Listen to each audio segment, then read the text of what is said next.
Today, inshallah, we're resuming our regular weekly series that I give, and we typically talk about historical incidents, usually something of a positive nature, but once in a while we also have to think of the other side of things, because our history has its ups and downs, and especially in light of what is going on of Gaza, I wanted to bring a very pertinent historical reality that is barely 100 years old, and it is something that we should be well aware of. And this is something well known in the books of history. It's a painful incident. To be honest, it hurts. It should hurt all of us, of the humiliation and of the way that our ummah was treated, some of our leaders of the ummah, and also the way that some of our leaders themselves interacted and reacted with the broader world. What am I talking about? I'm talking about post-World War I. There's something that happened called the Peace Conference of 1919. The way that the world was changed in World War I is something that is the work of many dissertations, many PhDs, many books are written. And in 1919, the superpowers of the world gathered together in Paris to decide the future of the world. And it was a very pompous interaction. They felt they had solved all of the problems of humanity. They felt that, khalas, now there will be no more wars. We will now have a world of peace. And of course, the superpowers of the time, in particular France and England, and our country, America, was just beginning to be a superpower. You have to understand, for the 1800s, early 1900s, America was not a global superpower. Now it's going to begin, and in World War II it's going to go to a different level. So in 1919, there was a peace conference that took place in Paris, in which over 40 countries participated. Each one of them is begging the superpowers for independence in Africa, in Asia, and in Muslim lands. So our topic is about the Muslim lands. Delegations are coming to beg from England, to beg from France, to beg from America. Please give us a country. Let us be free. This is I'm being very simplistic, but obviously we have to be simplistic. I have to say that because Allah protect us all, but my critics come and they take an ambiguous phrase and like, oh, he doesn't know what he's talking about. When you teach at a basic level, you take some liberty. So I have to say this, that we're teaching, you go and read and you give some more details, inshallah ta'ala, you'll figure out more details in this regard. Now, the Ottoman Empire, as we're aware, the Ottoman Empire sided with Germany against England, right? That was its fatal mistake. And of course, they lost. Germany lost. So now, in 1919, the big question, what do we do with Germany? How do we punish Germany? And the Ottomans were a footnote. The sad reality, we as the ummah, our entire modern beginning is 1919. But from the Western perspective, go read any book about the entire process. Go read any document, go look at any documentary. And Arab and Islam and Muslims has just one chapter, one footnote. Even though all of the problems of the Middle East began over there. All of Israel, the Palestinian conflict began over there. Lebanon, what is happening in Lebanon began in 1919. All of it goes back over here. By the way, Yugoslavia as well, the civil war, Bosnia-Herzegovina, all of that civil war, it begins in 1919. When superpowers are pretending to play God. When superpowers think they have the knowledge and the right to carve up lands and give them to various people, thinking it's going to solve the problems, whereas in fact it is creating the problems. Now, what is especially pertinent, I've said this many times, I'm going to say it again. During World War I, England was desperate. They needed to win. So England was making promises left and right. And when it comes to us as an ummah, we have to know 3 promises that they made. 2 of them secret, 1 of them public. I've said this before, we're going to quickly rehash. The first secret one is the Sykes-Picot Agreement that was between especially England and France. How are we going to divide Arab lands when we conquer them? When the Ottomans fall, who's going to get what? Because England has to have a negotiation with France and with, at the time, Russia. Russia in World War I was on the side of England, and then in World War II it flips over to the other side. So the Bolshevik revolution took place and that changed everything. Khair. At the time, there was an agreement. How do we divide the spoils of Arab lands? And of course, there is no promise to the Arabs. This is the promise between England and France. There's a cake, they want to divide it between themselves. The Arabs as if they don't exist. Who's going to get what? And they promised France Bilad al-Sham. They promised France Syria and that region. And England wanted Iraq in particular because at that time, oil was in Iraq. So this is the Sykes-Picot Agreement. The second secret promise is the Balfour Declaration, which we're all aware, 1917, the Balfour Declaration, where the Foreign Secretary, Lord Rothschild, Balfour, they have an agreement that if we support you, then you will carve out a Jewish state in Palestine. This is the second secret agreement. Both of these are secret. What is the public agreement? The public agreement, well known, you can look at the papers, this is called the McMahon-Hussein Agreement. McMahon was the highest, you can call him the ambassador, but the term wasn't there at the time, like the highest British appointee in the Middle East. And he and the Sharif of Mecca were having a series of letters. This is called the McMahon-Hussein Agreement. And in those letters, which you can read, there's no secret now, it's public now. In those letters, the Sharif of Mecca is told, if you break away from your Muslim brothers in Turkey, if you fight the Ottoman Khalifa, if you come on the side of the British, we promise you will be the next Khalifa. We will carve out an Arab caliphate like Baghdad, like Abbasid, like the Umayyads. Come with us and you will have an entire caliphate. North Africa, Hijaz, Sham, and Iraq will all be yours. They promised, if you betray your brothers and come to our side, we will give you the kingdom. Right? So this is the McMahon-Hussein Agreement, the Sharif of Mecca. Who is the Sharif of Mecca? The Sharif of Mecca is the 38th descendant of the Prophet ﷺ through Hassan radiallahu anhu, 38th descendant. And the Sharif of Mecca, his family had ruled Mecca for 900 years. The Sharif of Mecca's family was the governors, not the king, they were the governors. For 900 years, whoever came and went, they kept the Sharif of Mecca. Khalas, you be the governor, out of respect. They're the descendants of the Prophet out of respect. So they kept the Sharif clan. The Sharif clan now wants power, like, hey, we can become the Khalifa. Who cares about these Khulafa? Let's become the Khalifa. So this is the McMahon-Hussein Agreement. Now, World War I ends. The Arabs did revolt, they sided with the British. The Arabs fought on the British side against the Ottoman side, right? They fought against the Ottoman side. And when the World War I ends, 1918 World War I ends, 1919 the peace treaties began.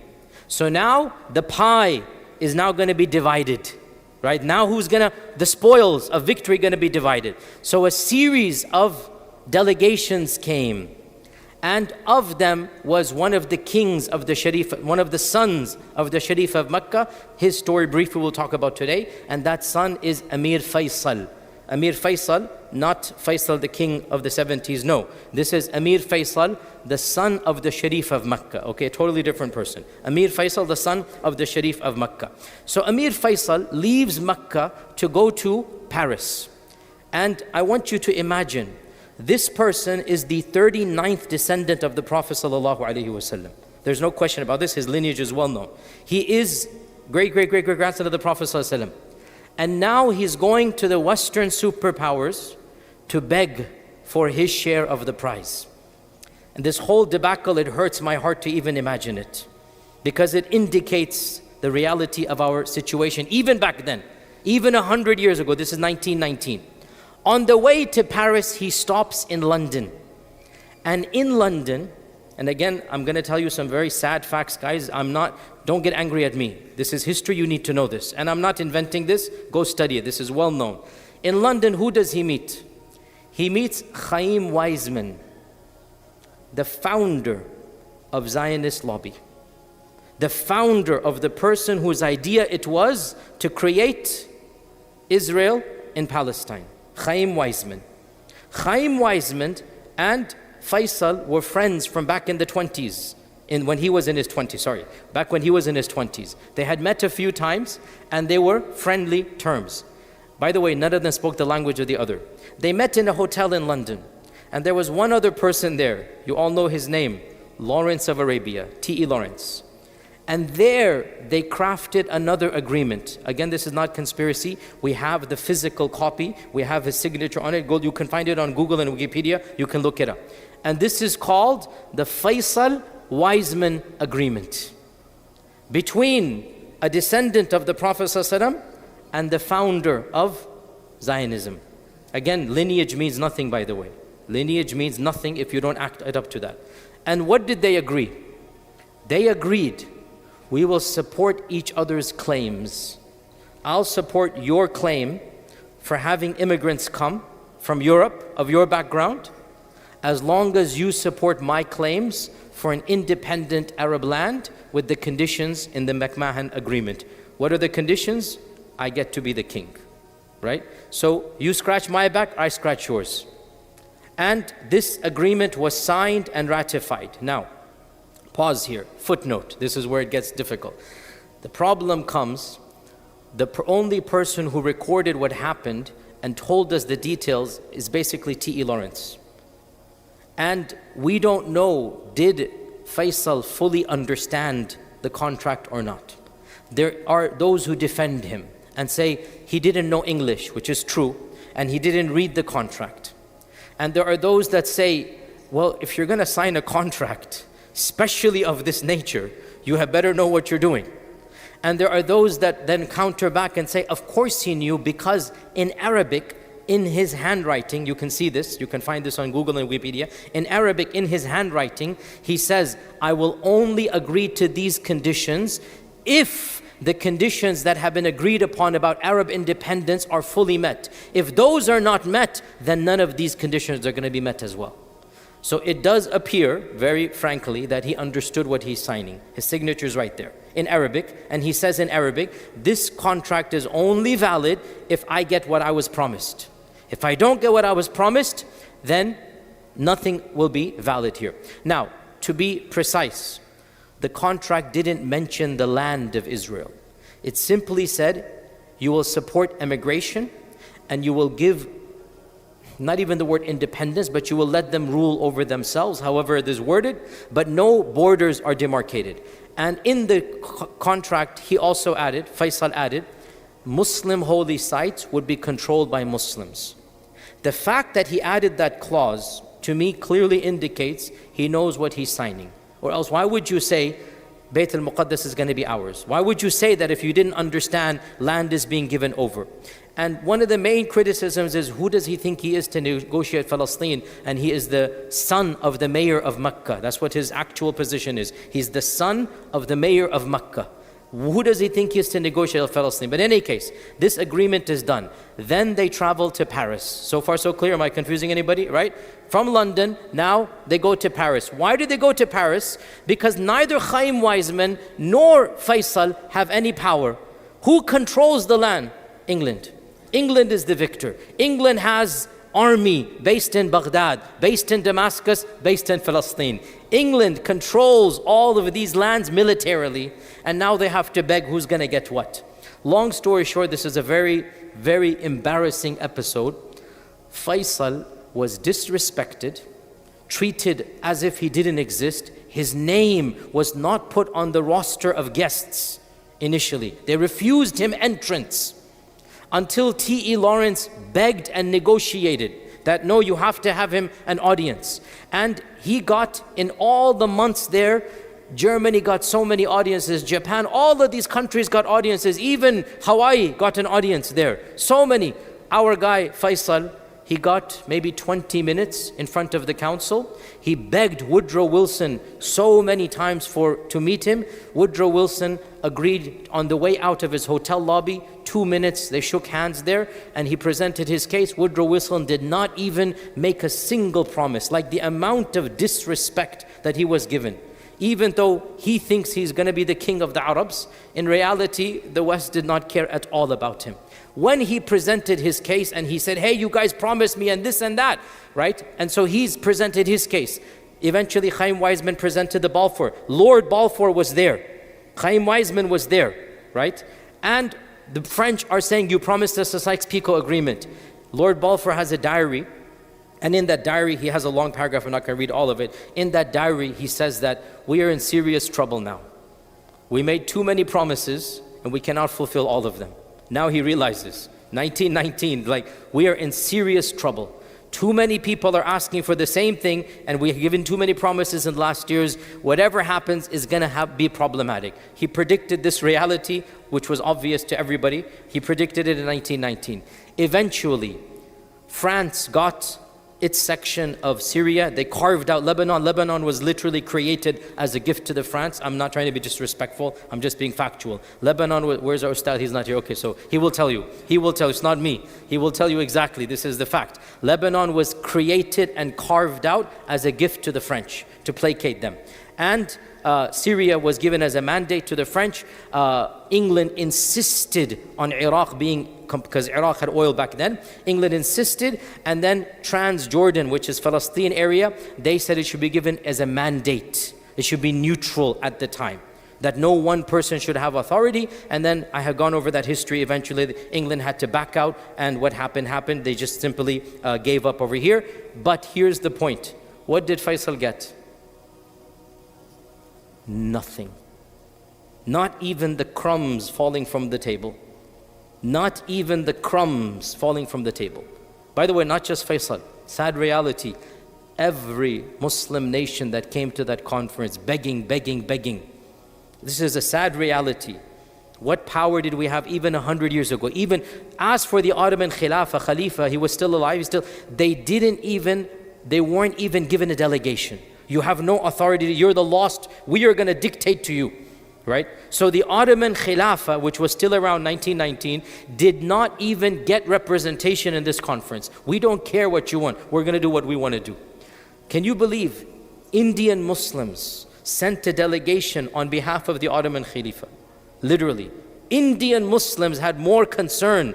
The Khilafat movement began as a result of the failures of 1919. Amongst them was Aga Khan III. Aga Khan III was a part of this in 1919. He went as well. And of course they made demands for Indian Muslims as well, but they also made demands on behalf of the Ottoman Khilafah. Indian Muslims were more sympathetic to the Khilafah with utmost respect than many of the Arabs were. By the way, there are reasons for this beyond this. I'm just being factual. This is very complicated. Please don't get angry at me. I'm telling you facts here. Whether you like it or not, these are realities. Indian Muslims were not living under the Ottomans, so they were able to romanticize the Ottomans more. Arabs, by and large, were living under the Ottomans, and they had a lot of complaints. Okay? So the Arab, by and large, did not like the Ottomans. I'm not saying who's right or wrong. I'm being factual here. So, in the end of the day, all Muslim pleas fell on deaf ears. Not a single delegation of Muslim lands was given anything they asked for. And to me, just the scene is iconic. You have the Prime Minister of England, you have Woodrow Wilson, you have France, you have all of these superpowers, and you have one of the descendants of the Prophet ﷺ begging, give me what you promised me. You promised me power. Where is my kingdom? And absolutely nothing. And as you know, eventually they said, you know what, we did make some promises, what can we do? So, I'm not making this up, look this up, all of you should know this. Sharif of Mecca had 3 sons. So they created their own governments, their own principalities, and the eldest son, the Brits, their English government said to the eldest son, Khalas, we will make you the king of the Hijaz. Mecca and Medina, you are the king. So the eldest son of the Sharif of Mecca became the king of Mecca. The second son, they created Transjordan. They said, we'll make you the king of Transjordan. And the third son, our guy Faisal, he was very angry, very bitter, went back home and he says, okay, khalas, we will give you not the massive khilafah. We created a new country called Iraq, and you are appointed the king of Iraq. He had never traveled to Iraq in his whole life. The Iraqi people had never heard of this kid, never heard of this young man. They have no relationship, but this is when you're British and you think you know the world. So they sent this young man to be the king of Iraq. How successful do you think that's going to be? So for a while, 3 brothers of the sons of the Sharif of Mecca were ruling in different parts of the world. Eventually, in Mecca and Medina, there was another dynasty that came, overthrew them, and that became the end of the Hashemite kingdom over there. You know, the new kingdom was created over there. And the second dynasty, the Hashemite kingdom of Jordan, ironically is the only one that remained. And currently the king is the great-grandson of that one who was sent by the British, the great-grandson of that one. Faisal is that great-grandson's brother. So Faisal is that great. And Faisal went to Iraq It is said when he landed, nobody even recognized him. He's landing with the British. He has British people to install him as the king. It's a long story. Can you imagine coming to a new land? Slowly but surely, he gets the kingdom. It was a very contested rule. He dies in around 10 years in mysterious circumstances. They say heart attack. Others say he was poisoned. Allahu A'lam what happened. His dynasty just fizzled out. There was a coup d'etat in the 50s, and the grandson of this guy, Faisal, was shot in the back. His whole family massacred, and then the army came charge, and then Saddam came charge after that. That's how recent it is. Bottom line, and I know this is a sad history, but it needs to be studied and learnt. Even 100 years ago, when we had the last of the Khilafah, we had Muslim mini dynasties, they actually didn't have any power. Such weakness that these people have to, if you have to be installed as a king, if you have to beg somebody else to become a king, you are not a king. If you have to travel to London, negotiate with the devil, if you have to travel to Paris and meet the superpowers and then ask them for crumbs, no matter what you get, you are not actually in charge. And this is the reality, the legacy of this region. All of the mashakil that we have now goes back to the very people in that room thinking they can apportion, they can assign. Bottom line, with this I conclude, there's no doubt we need independent power in the Muslim world. But how are we going to get independent power? Those who talk about it, I ask them, what is the way forward? Even those that were the kings and the princes of that time, what power did they actually have when you have to go beg to other people? We live in very difficult times. Subhanallah, may Allah subhanahu wa ta'ala grant us izzah. I want to see power established in Muslim lands, but I'm also cognizant that to get that is not an easy task. So in the meantime, we concentrate on ourselves, tazkiyatun nafs, practice what we preach, and spread the message of Islam. You cannot have an independent king without an independent country and dynasty. And you cannot have an independent country if you have to beg superpowers to have an independent country. You just can't. So in the meantime, I know slogans make a lot of emotional appeal, but slogans don't solve problems. So until actually change happens politically, let us concentrate on what we can change, which is ourselves and our families, our neighbors, our community. Let us concentrate on building what we can, and if the small blocks are built, slowly but surely, those small blocks can become effective in a larger manner. May Allah subhanahu wa ta'ala bring izzah back in our lifetimes and see the glory in Palestine. Jazakumullah khair. Assalamu alaikum wa rahmatullahi wa barakatuh.